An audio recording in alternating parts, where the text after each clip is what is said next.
رحم فرمائے گا. اس لیے یہ رات میں سب سے پہلے جو کام کرنا ہے استغفار کرنا ہے. استغفر اللہ ربی من کل ذنب واتوب، یہ پڑھنا ہے. کم سے کم 300 بار پڑھیں. اس کے بعد پھر ہمیں کیا کرنا ہے؟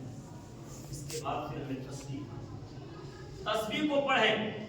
تسبیح پڑھنے کے بعد پھر جو ہمیں کام کرنا ہے وہ درود شریف پڑھنا ہے. درود شریف کی اتنی فضیلت ہے. ایک صحابی حضور علیہ السلام کی بارگاہ میں حاضر ہوتے عرض کرتے یا رسول اللہ، ہم اپنے تہائی حصہ اللہ کی عبادت میں گزارتے ہیں اور تہائی حصہ یعنی آدھا حصہ ہم درود پڑھنے میں گزارتے ہیں. تو حضور علیہ السلام کہتے ہیں کہ بہت اچھی بات ہے، اچھا ہے، اگر اور اس سے زیادہ وقت درود شریف میں تو تمہارے لیے بہتر ہے. اسی طرح یعنی 2-3 دفعہ پوچھا تو حضور علیہ السلام فرما رہے کہ اور زیادہ ہوگا اچھا، اور زیادہ ہوگا اچھا. سمجھ گئے کہ حضور کا منشا کیا ہے، حضور کیا چاہتے ہیں. تو وہ کہتے ہیں کہ یا رسول اللہ، مجھے جو بھی فرائض نماز کے بعد جو بھی وقت ملتا ہے ہمیں، اس وقت میں ہم درود ہی پڑھیں. تو درود پڑھیں، درود کی بہت زیادہ فضیلت. اس کے بعد پھر تلاوت قرآن کریں. اگر قرآن کی تلاوت کرنے جانتے ہیں، قرآن کو پڑھنے جانتے ہیں تو قرآن کو پڑھنے کی کوشش کریں.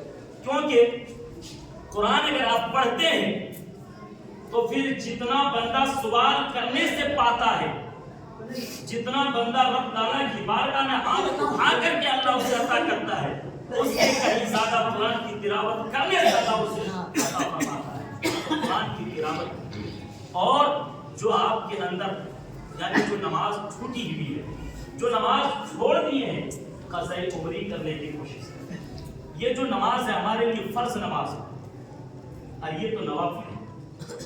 نوافل کی پوچھ قیامت کے دن نہیں ہوگی کہ آپ نوافل پڑھیں گے نہیں، لیکن فرض نماز وہ نماز ہے جو حقوق اللہ ہے، اللہ کا حق ہے. اگر یہ آپ نہیں پڑھتے ہیں تو پھر اس کی وجہ سے آپ جہنم میں جا سکتے ہیں. یہ توبہ کرنے سے بھی معاف نہیں ہوتا جب تک کہ آپ نماز کو نہ پڑھ لیتے ہیں. ایک مثال کے ذریعے ہم سمجھائیں. آپ کے یہاں کوئی مزدوری کر رہا ہے، دن بھر کا مزدوری ہے 300 روپیہ. 300 روپیہ آپ دے دیے اور ہر آپ کو 50 روپیہ دے دیں. خوشی ہے اللہ تعالیٰ یعنی وہ بندہ اور خوش ہو جائے گا. اور آپ 300 روپیہ نہ دے کر کے صرف 50 روپیہ دے رہے ہیں، کیا وہ خوش ہوگا؟ وہ قبول کرے گا 50 روپیہ؟ نہیں قبول کر سکتا ہے.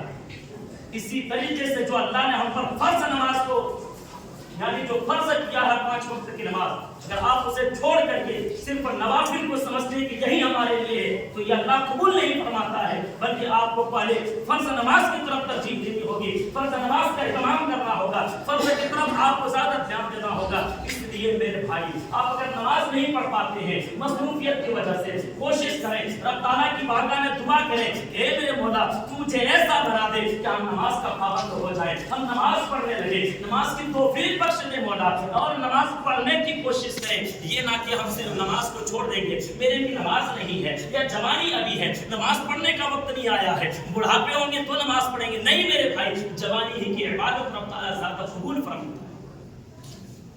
اس لیے فرض پڑھیں. جو آپ کی نماز چھوٹ گئی ہے، کبھی جانے انجانے میں ادھر ادھر جو چھوٹ جاتی ہے، اس نماز کو زیادہ سے زیادہ کوشش کریں کہ اس قضا کو پڑھیں، اس کے بعد نفل کو بھی پڑھیں. ہم یہ نہیں کہتے کہ اس نماز کو مت پڑھو، اسے نہیں پڑھو، لیکن زیادہ جو ترجیح ہے، جو اہمیت حاصل ہے وہ فرض نماز. آپ فرض نماز پڑھتے ہیں تو پھر اللہ کی عبادتوں کو قبول فرماتا ہے، اللہ کی عبادتوں کو پسند فرمائے گا. اور جب اللہ کی عبادت کو پسند فرمائے گا تو پھر آپ یہاں بھی کامیاب رہیں گے، آخرت میں بھی آپ کا ٹھکانہ اچھا ہوگا. مرنا ہے میرے بھائی، سب کو مرنا ہے، ایک دن اس دنیا کو چھوڑ کر جانا ہے، تو پھر کیوں کر آخرت کو بھولنا؟ سب کا ایک طرح ٹھکانہ نہیں ہوتا، سب کی ایک طرح موت نہیں ہوتی، سب کی موت الگ الگ ہوتی ہے. نہ جانے بہت ایسے ہماری آنکھوں نے دیکھا کہ کل کا بچہ جو رات میں دیکھتے ہیں وہ صبح مر جاتا ہے، جو ابھی 9 سال کا ہے. کچھ ایسا بھی ہوتا ہے جو شادی ہونے والا شادی ہونے کے کچھ دن بعد مر جاتا ہے. تو کیا کہیں گے؟ ہماری موت نہیں آ سکتی ہے؟ یقیناً آئے گی، آپ نہیں سمجھ سکتے کب موت آ جائے گی. آج وہ رات ہے، آج وہ رات ہے جس رات میں یعنی انسان اب کون مرے گا.